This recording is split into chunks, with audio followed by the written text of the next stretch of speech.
Sí, ya, gracias.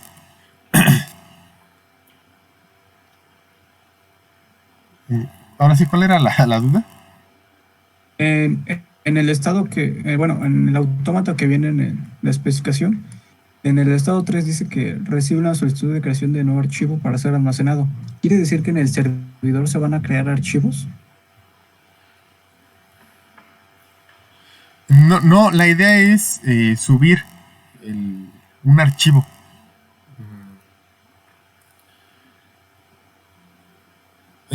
Más bien sería como, a ver, el estado 3. Para llegar al estado 3, bueno, voy a proyectar el PDF. Proyectar, compartir.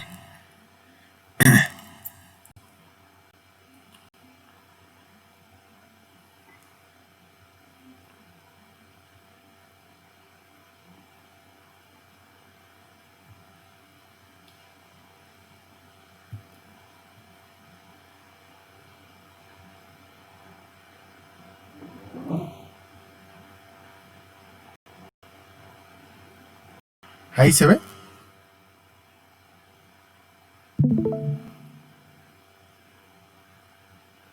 Creo que no. ¿no? O debería estar en una pantalla Ya se aparte. ve. ¿Sí se ve? Sí. Okay. Bueno, yo lo veo chiquito, ¿está bien eso? ¿O ustedes lo ven en grande? Ahí, ¿no? Sí, se ve normal, profesor, se ve grande. Ok, va. Estamos en el estado. Para llegar al estado 3, necesitamos un mensaje de 31. ¿Sí? La única forma de llegar al 3 es a partir del 2. Y el 31 nos dice que solicitud de subida de nuevo archivo. Más bien es el cliente quien está solicitando está haciendo esa petición hacia el servidor. Entonces, es como para indicarle al servidor, oye, yo quiero subir un archivo.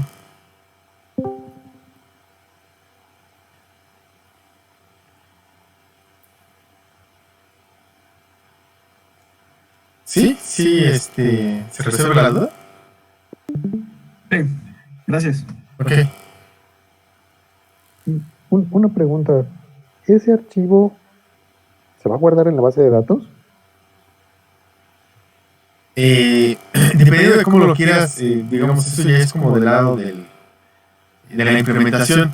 Cuando uno sube archivos, por ejemplo, a Moodle, que ya es que uno sube las tareas y nosotros subimos cosas, hasta donde tengo entendido lo que hace la aplicación es guardarlo dentro de una carpeta en el sistema y lo único que hace en la base de datos es poner la referencia, o sea, la ubicación dentro del sistema de ese archivo. Esa es una forma. Otra forma es que codifiques el archivo, ¿no? A lo mejor lo pasas a base 64 y lo guardas como un campo de texto dentro de la base de datos.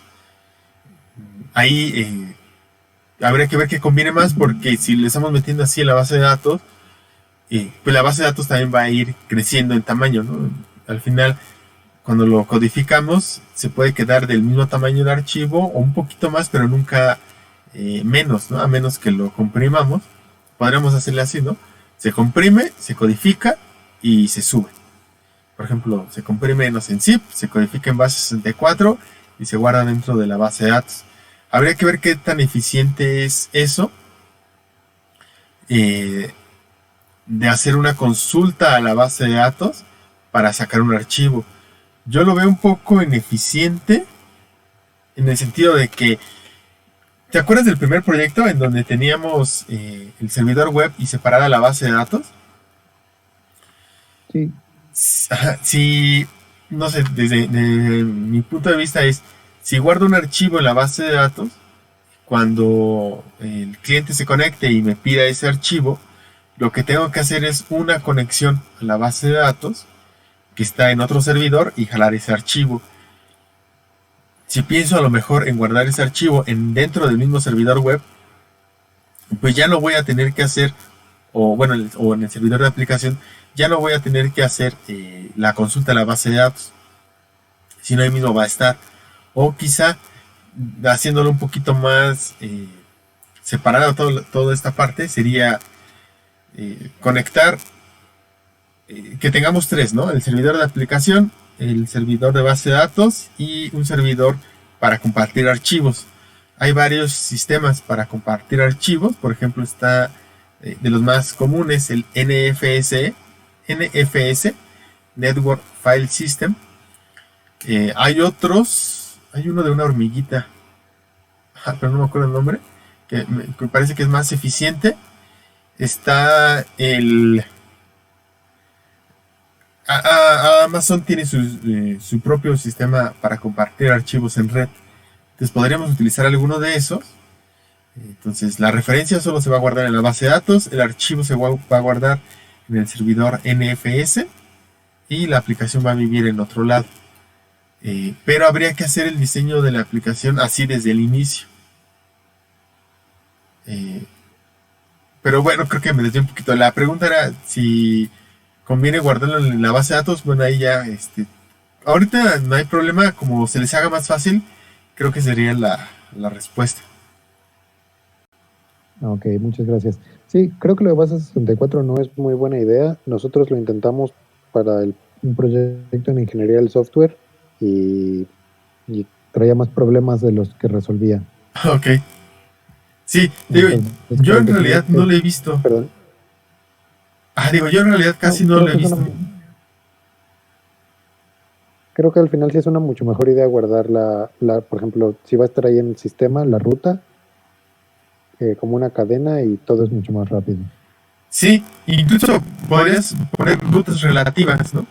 A lo mejor guardas una variable dentro de la aplicación que se llama como ruta, en donde va a estar instalada mi aplicación, y la base de datos solamente hace referencias relativas a esa ruta. Y ya cuando se lo regreses al cliente, pues concatenas la ruta que tienes en esa variable con el dato que trae la base de datos.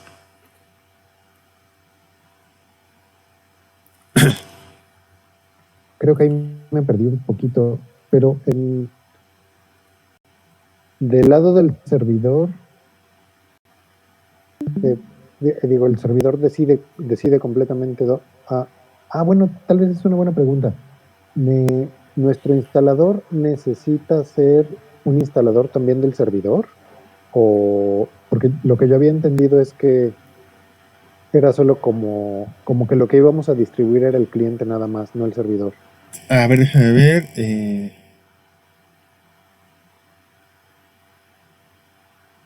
Está aquí, ¿no? En el documento. No recuerdo que estaba aquí. Debería estar por ahí. Sí, aquí está. Contar con un script de instalación.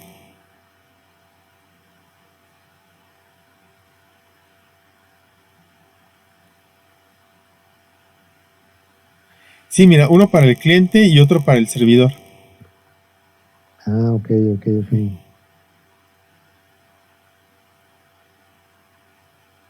Sí, entonces sería uno para los dos. Pero uno para cada uno, perdón. Sí, ok. Entonces, eso de la ruta... no, sí, los dos necesitarían lo de la ruta. Bueno, más bien, el cliente realmente puede decidir dónde quiere guardar el archivo, ¿no? Más bien esto sí es para el servidor, ¿verdad? Sí, lo de la ruta, ayudaría mucho que pongas una variable del lado del servidor, en donde se guarde el valor de donde se instaló.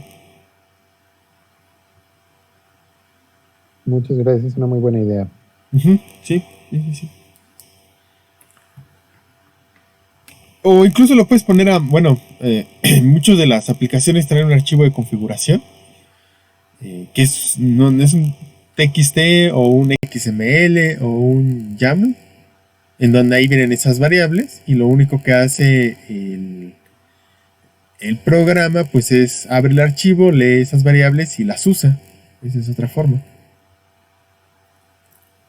O sea, para que no lo tengas que poner dentro del código y que sea más fácil la configuración. Porque si no, imagínate, cada vez que tengas que modificar una variable, tendrías que meterte al código y cambiar.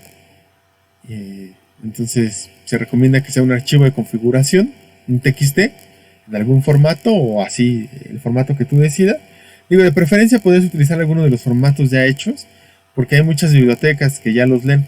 Entonces, pues tú ya no tendrías que hacer más que mandar llamar al método que lea el archivo y que te saque todas las variables. Súper, muchas gracias.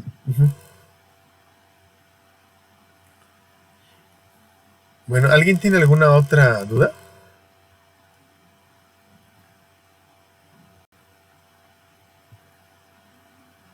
Yo estaba viendo el video de sockets que subió Ulises Sí. y en la parte en la que dice que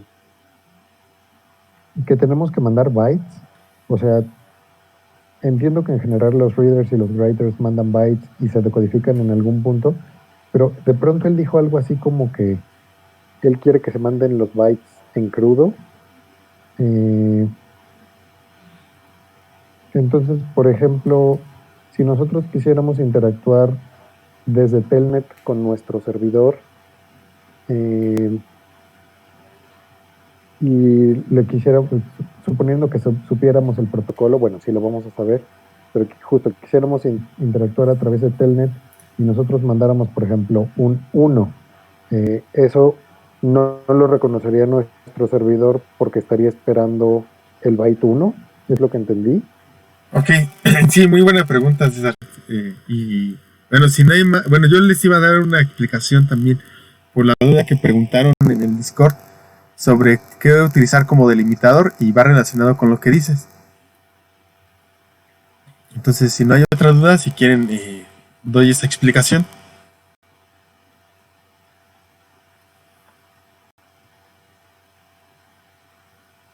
Sí, no hay otra duda. Diferente.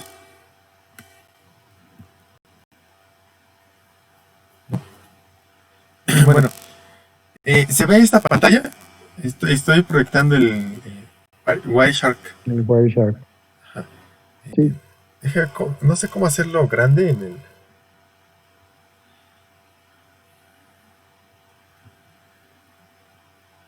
Ah, creo que ahí. Se hizo como... Ahí está, ¿no? Ah, bien. Bueno, tengo esta captura de tráfico de red. Lo único que hice fue conectarme a una página y bajar un archivo que es un PDF. Es un PDF de una revista. Aquí yo ya subí un video en donde explico esta parte, pero lo que estamos utilizando pues es HTTP. Los primeros 3 mensajes es el establecimiento de la sesión de TCP y a partir del cuarto mensaje ya está el envío de datos utilizando HTTP. Si nosotros analizamos, voy a seleccionar el primer mensaje y en esta zona de datos, en la segunda zona de datos de Wireshark, en la parte de TCP, estoy viendo, perdón, en la parte de la capa de transporte, estoy viendo el protocolo TCP. Y el protocolo TCP pues tiene varios campos. Si yo selecciono toda esta capa, digamos, en la tercera parte se marca en azul los datos correspondientes a esa parte. Si se ve muy chico me dicen, ¿no? Por favor. Entonces, cuando nosotros estamos mandando un mensaje, lo que estamos mandando a través de la red es una tira de bytes, nada más. O sea, lo que están viendo ustedes en la tercera parte, así es como se manda el mensaje, ¿no? Tal cual, ¿no? Son puros bits, puros bytes que se mandan. Aquí está acomodado en matriz, pero en realidad es una tira, uno detrás de otro. Y así es como se manda, ¿no? Se transforman en impulsos eléctricos o en luz, dependiendo del... si es fibra o es cable UTP, y así es como se mandan. Cuando llegan al otro lado, cuando llegan al destino, es que se empieza a hacer toda la interpretación. Primero, a partir de la capa de enlace ya tenemos una interpretación de los datos. Y entonces la pregunta podría ser, bueno, cuando llega al sistema operativo, la capa de red, la capa de transporte va obteniendo los datos para al final entregarlo a la aplicación.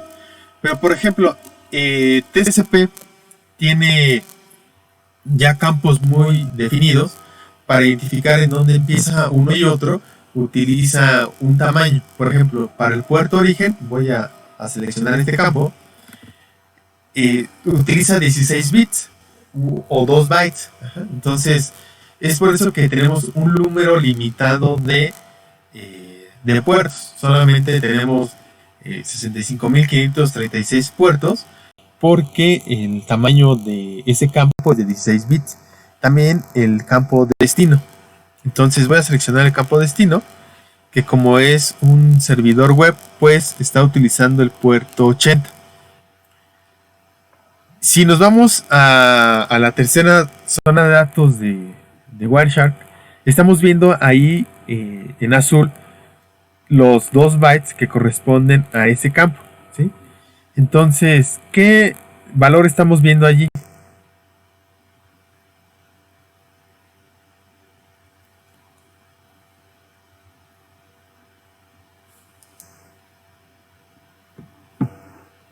Bueno, ¿todos lo ven?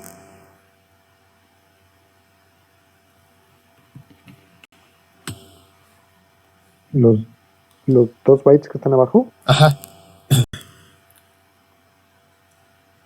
Sí. Sí, ¿qué valores? Sí. 0050 en hexadecimal. Ajá, muy bien. Está en hexadecimal. Entonces, si nosotros hacemos la conversión de ese 50 en hexadecimal a decimal, pues vamos a obtener que es el 80. Eso es lo que se refiere Ulises a poner los valores, digamos, como en crudo, por decirlo así. Porque, bueno, no exactamente es a lo que se refiere, pero lo que quiero explicar es, estamos representando el 80 con su valor real, ¿no? Su valor en bits. O sea, si ese 80 en decimal o ese 50 en hexadecimal lo convertimos a binario, pues vamos a encontrar una cadena de bits. Ese es el valor así tal cual, ¿no? El 80. No hay ninguna codificación extra. Ese número, ese número utiliza un byte, ¿sí? Para ese campo son 2 bytes los que se están reservando, pero para representar el 80 solo necesitamos un byte. Entonces, Ulises puso, voy a regresar al PDF. En la especificación del PDF dice que para el código solo hay que ocupar un byte, y a eso es a lo que se refiere. Solamente utilizar un byte. Entonces lo que vamos a mandar es el número tal cual. O sea, el 10 en decimal es el A en hexadecimal, ¿no? Entonces vamos a mandar una A ahí. Y entonces vamos a ocupar un byte, nada más. Ok, entonces, perdón, Sí. desde Telnet, si nosotros nos conectamos y mandamos una A, nuestro servidor debe de interpretarlo como el código 10. Ajá, ahí, fíjate, ahí es muy, muy interesante esa pregunta y voy para allá. Voy a abrir un pizarrón.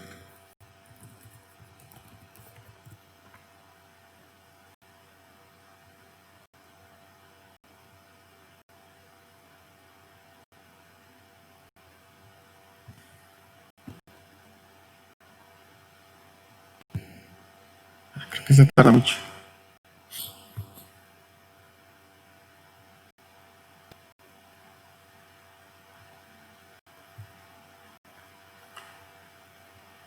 Es que hay varias formas de representar, y eso es lo que quiero que veamos.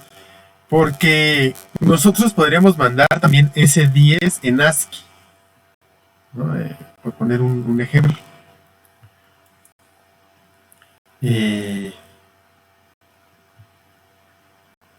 Mira.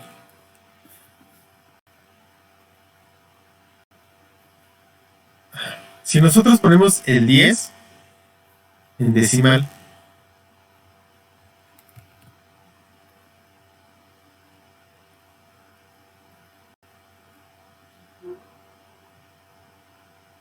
y lo representamos en un byte, pues vamos a poner el A. 0A en hexadecimal, o por decirlo, por ponerlo así. Y este 0A utiliza un byte. De tamaño un byte. Pero también podríamos representar este 10 en ASCII. Entonces, este 10 lo podemos representar en ASCII. Déjenme buscar la representación en ASCII del 1 y 0. ¿O alguien se la sabe?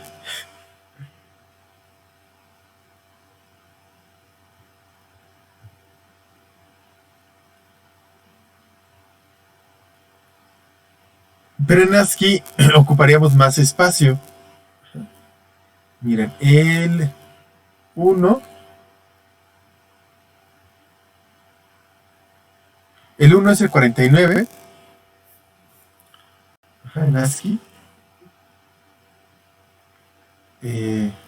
Pero creo que eso es decimal. Déjenme ver si está en hexadecimal.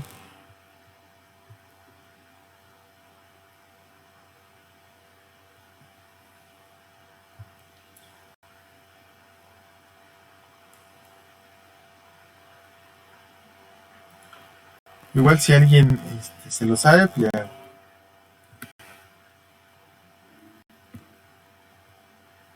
El 1.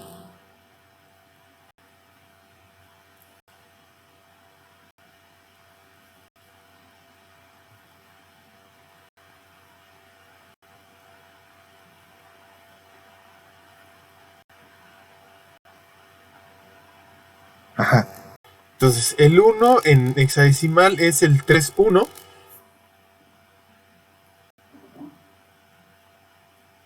Y el 0 es el 30.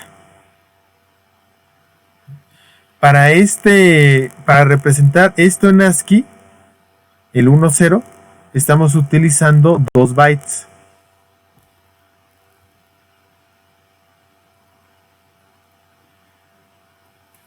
Esa es como la gran diferencia de utilizarlo solamente el número tal cual o utilizar una representación en ASCII. Aquí estamos gastando más espacio solamente para representar el 10. Y ahí habría que preguntar, César, cuando nosotros abrimos Telnet y escribimos algo, ¿lo está codificando en ASCII o en algún otro representación? ¿O está mandando lo que nosotros queremos mandar? A esto le llamamos, bueno, que es así, ¿no? O sea, si le estamos mandando si ponemos 10 para mandar a nuestro servidor utilizando Telnet, ¿qué nos manda? ¿El 3130 o el 0A?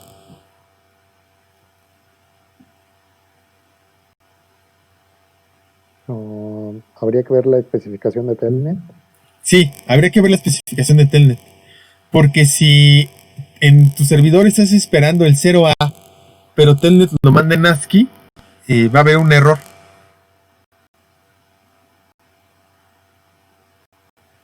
Ok. Entonces, lo mejor es que utilices tu propio cliente. Porque tu propio cliente vas a tener certeza de cómo lo está mandando. O sea, si desde la línea de comandos de tu cliente pones 10, lo que debería de una opción es que tu cliente tome ese 10 que está en ASCII y lo haga la conversión y lo represente como 0A. Y entonces ya lo manda el servidor. Muy bien. Ok, Ajá. sí, bien. Ahora, ¿cómo es? Ah, bueno, ¿sí tienes otra duda? No. Sí, muchas gracias. Ajá. ¿Cómo es que podemos revisar esto para no leer toda la especificación? Digo, está bueno leer, pero quizá vamos a comprobar que sí lo dicen. Miren, en el cuarto mensaje ya empieza la comunicación con HTTP. Entonces aquí en la capa de aplicación ya vemos el protocolo HTTP y estamos viendo que está mandando este get y el recurso que está solicitando el servidor al servidor web. Si nos vamos a la tercera zona de datos en donde se muestra el hexadecimal, vemos que el get, o sea, la palabra get, está representada por el 474554, que eso es ASCII. ¿Sí? Entonces, HTTP utiliza ASCII para mandar sus mensajes. Si tú comunicas tu cliente con tu servidor y pones Wireshark, vas a identificar cómo es que se están mandando esos datos. Para la G, bueno, está utilizando el 47 de ASCII y así. Entonces, el capturar el tráfico de red entre tu cliente y tu servidor te puede ayudar para ver cómo es que estás mandando los mensajes y en su caso hacer algún cambio si es que lo necesitas. Ok.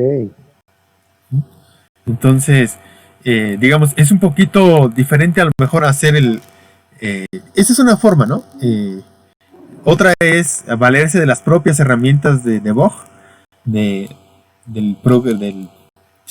framework o del lenguaje que estén utilizando para ver cómo están mandando. Esta es otra. Aquí ya tenemos certeza de cómo se están mandando los datos.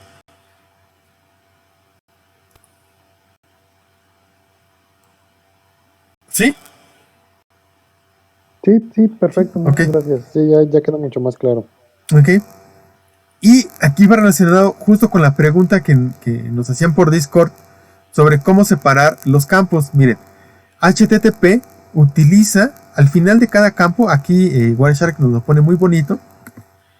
Al final de cada campo pone un retorno de carro y un salto de línea. Entonces el 0D, 0A, 0D es retorno de carro en ASCII, 0A es salto de línea. Pone los dos. Entonces, para separar cada campo, HTTP utiliza esos dos símbolos. Aquí otra vez está poniendo retorno de carro y salto de línea. 0D, 0A. Igual aquí, accept. 0D, 0A. ¿Qué ventaja tenemos de tenerlo así? Hace ratito vimos que los puertos en TCP es de tamaño de 16 bits o 2 bytes y no podemos modificar ese tamaño porque ya estaremos invadiendo otra zona, ¿no? El siguiente campo. Voy a regresar a la capa de transporte del protocolo TCP. Vean, aquí seleccioné puerto origen, que es el D5DF, y enseguida en los siguientes 2 bytes está el campo de destino del puerto destino, que es el 0050. Entonces, si por alguna razón nos hiciera falta algún puerto, ¿no?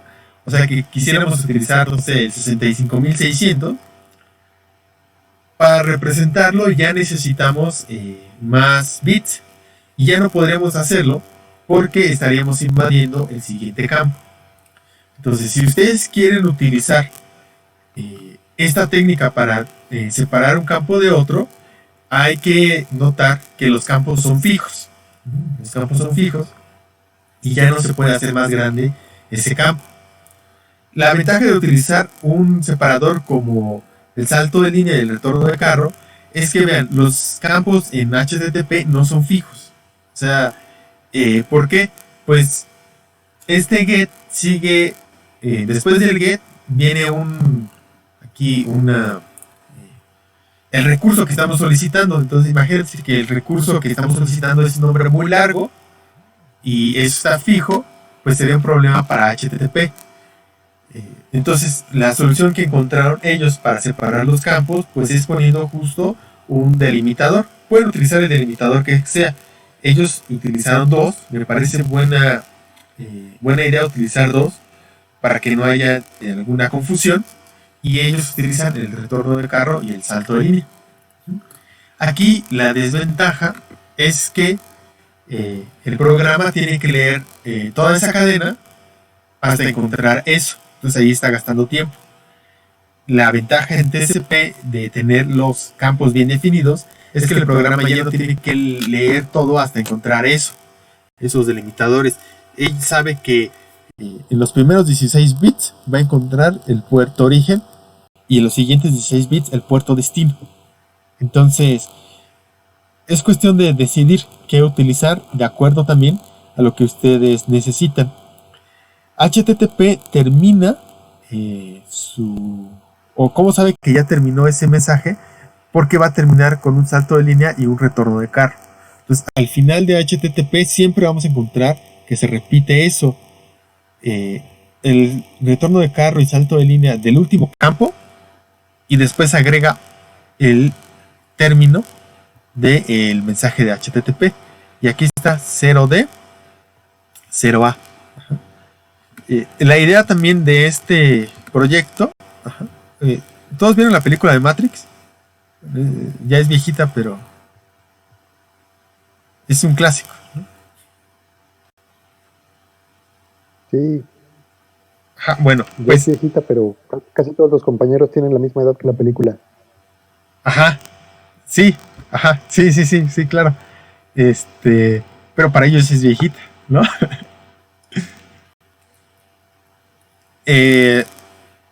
Entonces, ustedes al ver esto, o sea, digamos, al término del proyecto, ustedes van a poder ver la Matrix, ¿sí?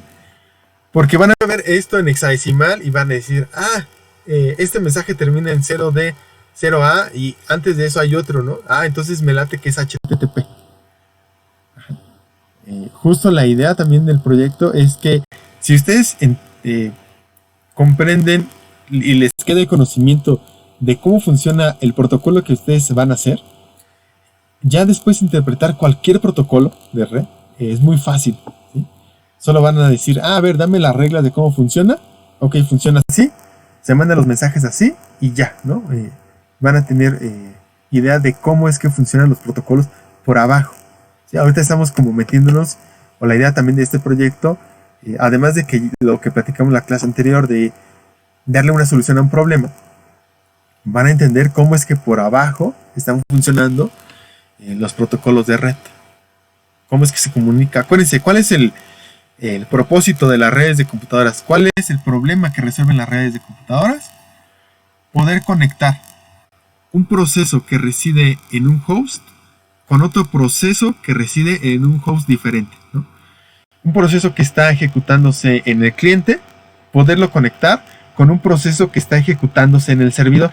Ese es todo el business de las redes de computadoras.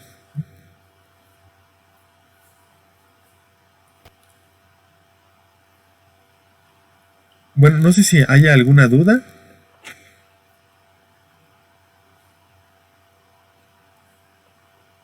No, bueno, por mi parte no.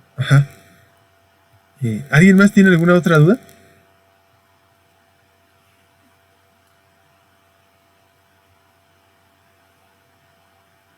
No. Bueno, ok, todavía hay tiempo. No se preocupen. Desde mi punto de vista, hay tiempo. Quedan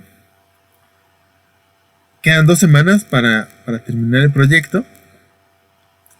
Bueno, ya no va a haber práctica. Y estuvimos analizando con Ulises, con Alejandro, esta parte de las tareas que siguen, ¿no? Seguirían, o nos preguntaban, bueno, ¿qué sigue además del proyecto? Pues vamos a seguir viendo algunos temas, vamos a terminar TCP, ya ahorita hay algunos videos en la plataforma, y vamos a terminar de revisar IP. Si seguimos la idea inicial del curso, pues habría un examen, un cuestionario esta semana, un cuestionario la siguiente y otro cuestionario la siguiente, y faltarían 2 exámenes parciales. Sí, esa sería la idea del curso. Cuando es presencial, sí lo logramos, porque incluso uno de esos exámenes casi siempre es de casa, ¿no? Pero ahorita todo es de casa, ¿no? es curioso porque a veces como alumnos decimos, que el examen sea de casa, ¿no? Pero creo que ahorita da lo mismo, ¿no? Porque todos los trabajos son de casa. Entonces queremos que ustedes nos hagan una propuesta. Nos decían que tienen bastante trabajo de otras materias y de esta materia pues ya está el proyecto. Entonces, ¿cómo podríamos nosotros considerar que ustedes están revisando los temas cuando nosotros subimos el video? Ese sería como, si no hacemos cuestionarios, bueno, nos dijeron, bueno, ya no hagan cuestionarios ni exámenes. Si no hacemos cuestionarios ni exámenes, ¿cómo nosotros podríamos saber si ustedes están estudiando estos temas?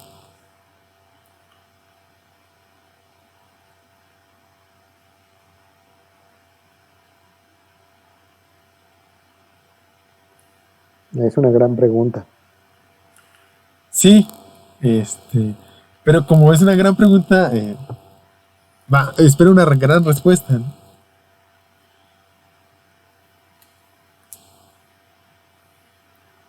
¿O a qué se comprometerían ustedes?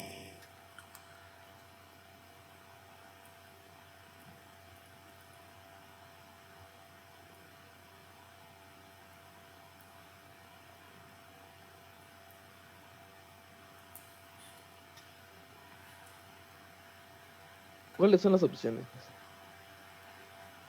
¿Cuáles son las opciones?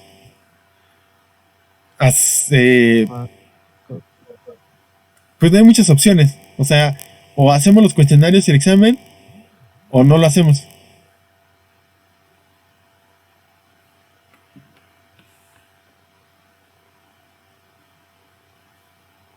O sea, pero si no los hacemos, debería de haber algún mecanismo para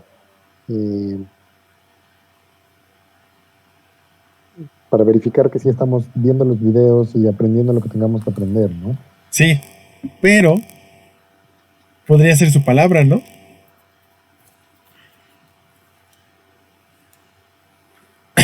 O sea, desgraciadamente la palabra está muy demeritada desde algunas, no sé desde cuándo, pero en la época en la que vivimos, la palabra está muy demeritada.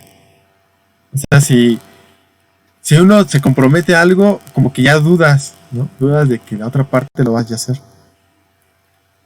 Y por eso hay mecanismos para comprobar que sí lo hagan.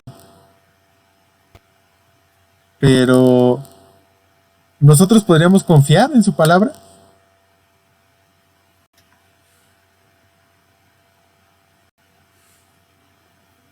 ¿La de ustedes? Bueno, hablando por mí, pues yo sí he visto los videos, sobre todo también porque van a ayudar para el proyecto, a fin de cuentas, entender los conceptos. Pero pues no puedo hablar por todos. Sí, claro. Sí, gracias. ¿Alguien más? Estoy igual como César, pero no sé, yo no tendría ningún problema con el cuestionario, pues ya tendría algún problema con el examen, porque por lo general como ha estado el curso, son el cuestionario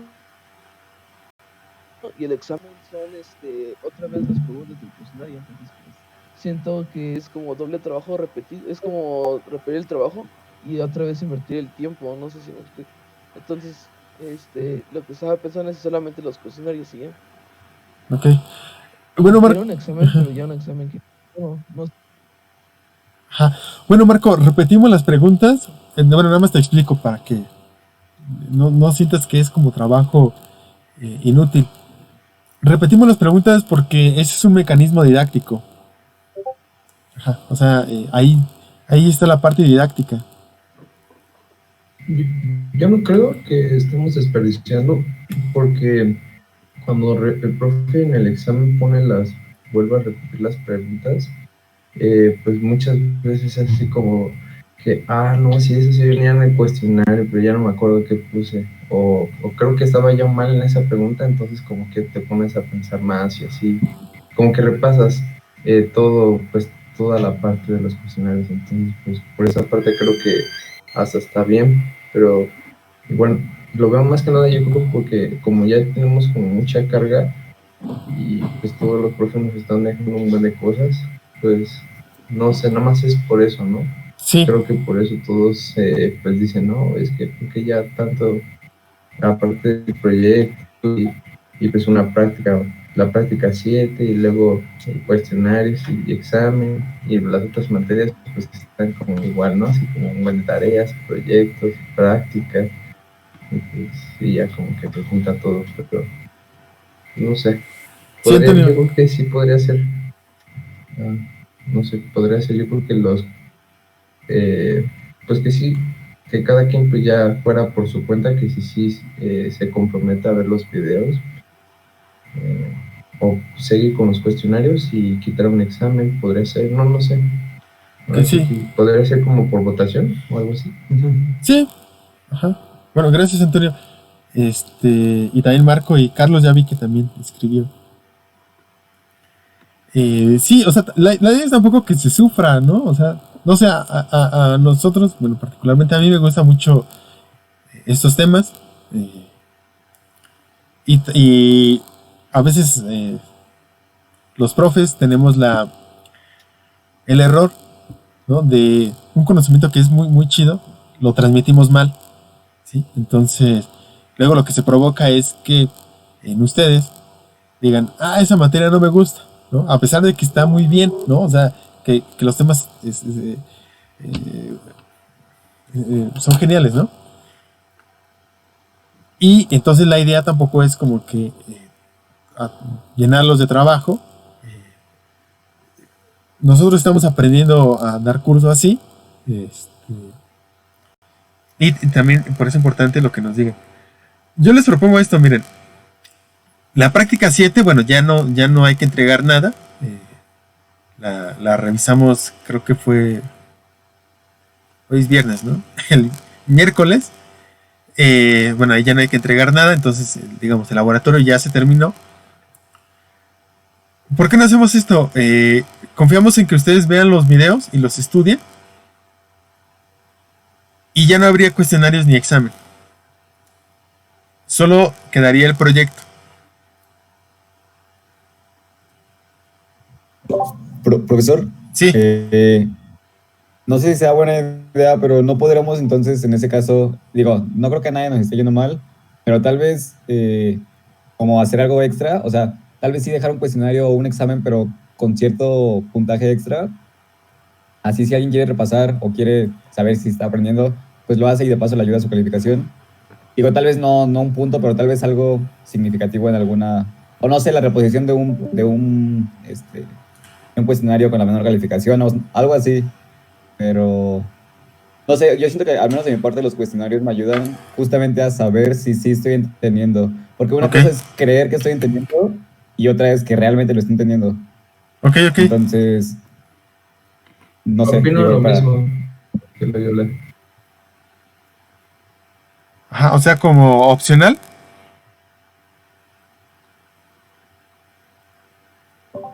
Sí, Ajá, podría ser. ok. Ajá, bueno, Fernando y Antonio eh, están proponiendo eso. Los demás, ¿cómo ven esa propuesta?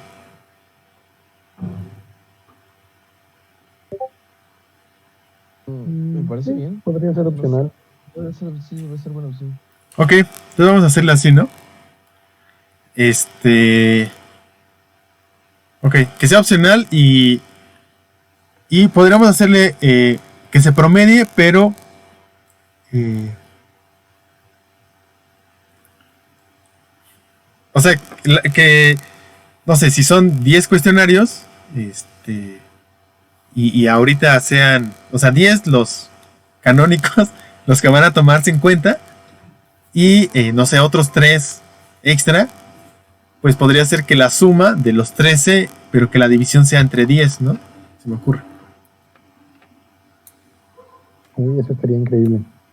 Ajá, Sí, puede sí, ser. sí. Ok, Suena bien. va. Entonces lo hacemos así. También no, digo, la idea es que también disfruten hacer las actividades, ¿no? Y que no sea como algo más de, tengo tarea de redes, ¿no? Este,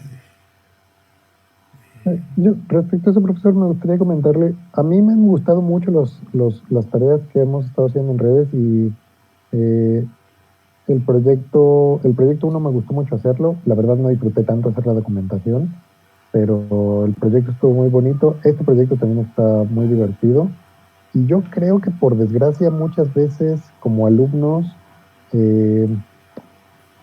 cuando tenemos otros maestros que son medio gandallas y alguien buena onda como usted, terminamos usando el tiempo que nos dan los maestros buena onda para intentar terminar lo que están haciendo los maestros, lo que nos dejan los maestros gandallas, que yo sé que es injusto, pero pues a veces pasa y lo lamentamos mucho porque las tareas de esta materia sí están muy bonitas. Gracias, César. Sí, yo entiendo.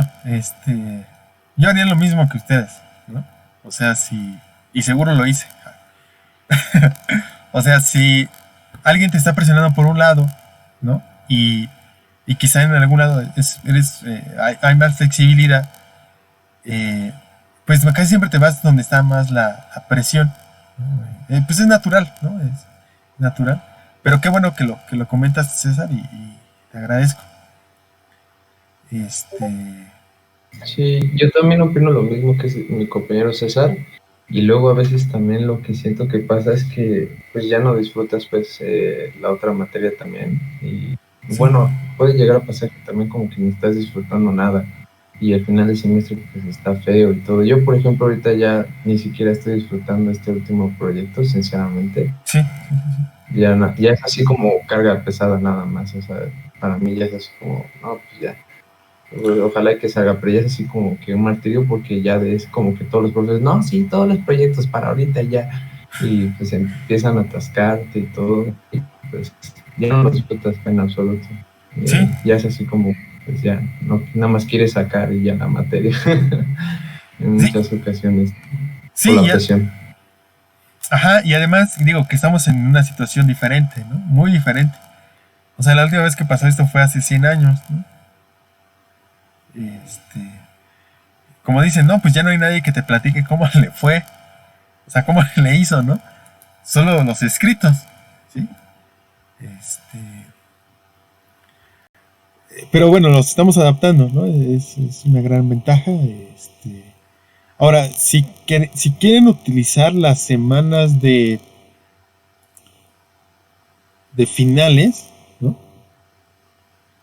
Me parece que solo les podremos dar una semana de finales, porque nosotros tenemos que calificar también, y como no hay mucho tiempo entre un semestre y otro, si no subimos las calificaciones a tiempo, ustedes no se van a podrían tener problemas para la siguiente inscripción. Entonces no podremos darle las 2 semanas, porque no nos daría tiempo a nosotros de calificar. Entonces, consideren si necesitan la primera semana de finales. La idea de esa semana solamente era hacer reposiciones y ya. ¿Sí? Nada más. Reposiciones de los exámenes parciales. Entonces, consideren si la necesitan, igual y platican entre ustedes. Solo podremos dar la primera semana. Este proyecto no consideramos que les tome tanto tiempo como el anterior. Entonces, evalúen. Cada quien sabe qué otras actividades tiene. Algunos trabajan. Varios se han presentado a problemas de salud, problemas familiares. Otros han tenido la necesidad de trabajar. Entonces, nosotros también nos entendemos eso. Y es por eso que somos, como que nos vamos moviendo también. Y tampoco creen que por eso van a descuidar alguna parte de lo que tienen que aprender. Porque más o menos hemos diseñado el curso para que con las actividades que tenemos hasta ahorita, ya se lleven un buen conocimiento sobre cómo funcionan las cosas, ¿no? Entonces, pues, en resumen, vamos a hacerlo así. Los cuestionarios serían opcionales. Los vamos a estar subiendo para aquellos que digan, lo voy a hacer. Otorgará algunos puntos extra a la calificación. Ya no hay prácticas, solo el proyecto. Nos vemos la siguiente clase para las dudas, la sesión de dudas, o para explicarle algún tema de los que están pendientes. Si necesitan las primeras semanas de finales para recorrer la entrega del proyecto, piénsenle, evalúenlo y nos dicen, ¿no? Y bueno, ya, ajá, Muchísimas gracias. va, ya es como, Gracias, profe. ok. Ya es como último comentario. Fíjense, esto de cómo funcionan las redes, ya eso ya es plática, ¿no? Tengo 3 minutos todavía. O sea, yo les platico por qué me gustaron las redes, ¿no? Porque va relacionado con el segundo proyecto. A mí me empezó a interesar las redes, me empezó a interesar el área de seguridad. En un principio, yo estudié computación, pero por los videojuegos. Y en algún punto terminé estudiando la parte de seguridad. Y uno de los trabajos en donde estuve, mi puesto era ser analista de tráfico de red para detectar todas las anomalías. Éramos 2 personas para mucha cantidad de tráfico de red. Y para detectar lo que está mal, o sea, la parte no segura, tienes que saber cómo funciona. Tienes que ver qué es lo que está bien. ¿Sí? Así como algunos métodos de detección de anomalías en inteligencia artificial, ¿no? Por ejemplo, cuando tu problema de inteligencia artificial se reduce a un clasificador, ya sea binario o que tienes varias categorías, si quieres identificar alguna anomalía, pues tienes que saber qué está bien o cómo funcionan las cosas para identificar lo que está mal.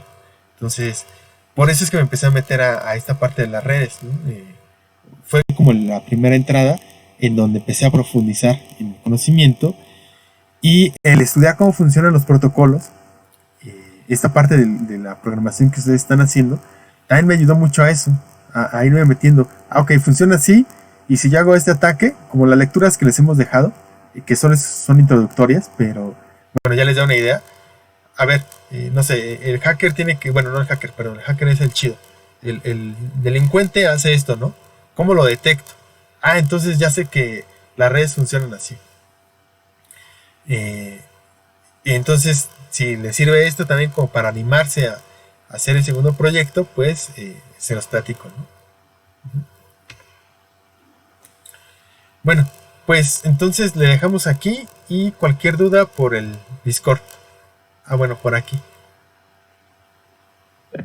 Muchas gracias, profesor. Nos vemos. Hasta luego. Muchas gracias. Gracias, profesor. Gracias.